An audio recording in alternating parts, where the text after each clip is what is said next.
Hi అండి, welcome back to our channel. ఈరోజు ఎంతో టేస్టీగా ఉండే ఈజీగా రెడీ అయిపోయే పన్నీర్ ఫ్రైడ్ రైస్ అండి. ఎంత బాగుంటుందంటే పిల్లల లంచ్ బాక్స్ కోసం దేనికైనా కానీ చాలా బాగుంటుందండి. పిల్లలు చాలా ఇష్టంగా తింటారు. అది ఎలా చేయాలో చూద్దామండి. దానికోసం మనకు నచ్చిన క్వాంటిటీలో పన్నీర్ తీసేసుకొని ఇలా చిన్న చిన్న పీసెస్గా కట్ చేసుకోవాలి. అందులో ఉప్పు, కారం, కొంచెం పసుపు కూడా వేసేసుకొని బాగా కొంచెం వీడియోలో చూపిస్తున్న విధంగా దొర్లించుకుంటూ కలుపుకోవాలండి. ముక్కలకు అన్నిటికీ ఉప్పు, కారం పట్టే విధంగా. ఇప్పుడు ఒక కడాయి పెట్టేసుకోవాలి. అందులో ఆయిల్ కూడా వేసేసుకోవాలండి. ఆయిల్ హీట్ ఎక్కాక పన్నీర్ ముక్కలను ఒక్కొక్కటిగా నీట్గా వేసుకోవాలి. ఇవి వేసినప్పటి కలపకూడదండి. 1 మినిట్ పాటు వదిలేయాలి. ఇవి మొత్తం గోల్డెన్ బ్రౌన్ వచ్చే వరకు వేయించుకోవాలండి. చూడండి, వీడియోలో చూస్తున్న విధంగా మెల్లిగా తిరగేసుకుంటూ ఉండాలి, లేకుంటే చిదిరిపోయినట్లుగా అవుతాయి.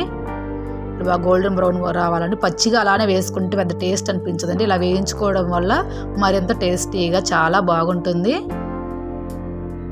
ఇలా వేగిన ముక్కల్ని తీసి పక్కన పెట్టేసుకోవాలండి.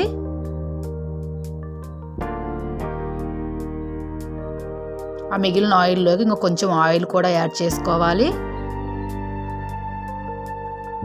అలాగే ఒక 2 స్పూన్స్ నెయ్యి కూడా యాడ్ చేసుకోవాలండి. ఈ ఫ్లేవర్ నచ్చని వాళ్ళు స్కిప్ చేసేయచ్చు.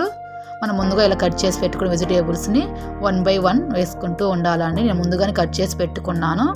ఆయిల్ హీట్ ఎక్కాక అందులోకి ఉల్లిపాయ ముక్కలు అలాగే పచ్చిమిర్చి ముక్కలు కూడా వేసి వేయించుకోవాలి. అవి వేగాక ముందుగా మనం కట్ చేసి పెట్టుకున్న క్యారెట్ పీసెస్ కూడా వేసేసుకోవాలి.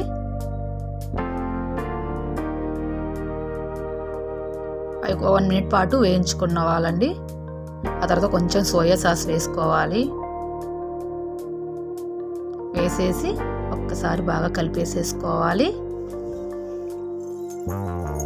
కొంచెం కారం అండి.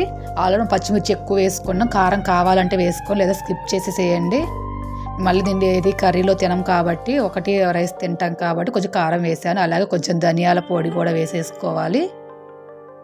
అన్నీ వేసాక ఒకసారి బాగా వేయించుకోవాలండి. సిమ్లో పెట్టేయాలి. కారం వేసాం కదా, మాడిపోయే ఛాన్స్ ఉంటుంది.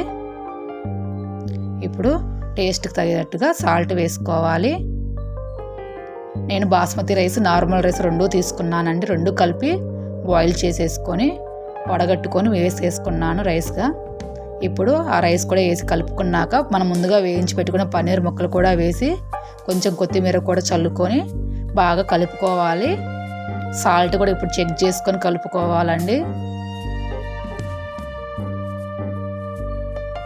ఇలా ఒట్టి తిన్నా బాగుంటుందో, లేదైనా రైతాలోకైనా సూపర్ ఉంటుందండి. ఇంకొంచెం కారం వేసాను కదా, స్పైసీ సరిపోతుంది. ఓకే అండి, వీడియో నచ్చితే లైక్ చేసి షేర్ చేయి, కామెంట్ చేయండి.